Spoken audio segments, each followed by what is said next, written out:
tẹ̀lé lẹ́bọ̀ tẹ̀lé yìí. Kọ́kọ́ burúkú ni mí ti bẹ̀rẹ̀ ajáde ìlẹ̀ àmọ́ kàtí mú jẹ yàn. Wọ́n ní ọba ti kú bọ́ bí ọ̀tọ̀ ọ̀pọ̀ ẹ̀mí kú bọ́ bí ó ti fi kú bọ́ ni. Ó ṣe yí lórí dàbí. Ó ṣe yí tán. Ó sì ká mi lẹ́yìn ọ̀gá. Ọ̀gá yẹ apọ̀ mọ́.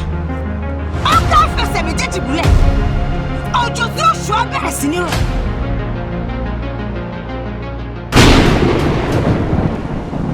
Ẹni tó láyè ká ẹ ni mo fẹ́ rí.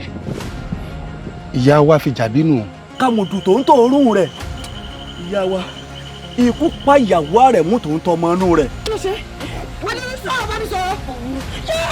Adúlí kí ló ṣẹlẹ̀? Adúlí. Ẹ dákun, ṣé ilé àkúdàáyá ni mo wà yìí?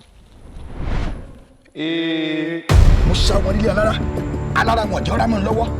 Mo ṣàwọn ilé ajérò jọ́ jìnnà lọ́wọ́ mi. Mo ṣàwọn ilé ọ̀wárẹ̀ kó àga alágogo mẹ̀sì ẹ̀lẹ́ mo bá yóò òjòkólé.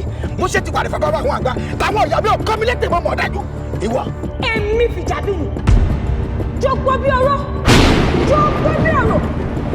Akọni obìnrin tí kò ṣe é wọ̀ lójú ni mí. Iná gorí ilé fẹ́jú tótó. Òkè tí rí bá wò ó. Ẹ̀mí àpò àwùjọ ló mú Àjàbí èpè.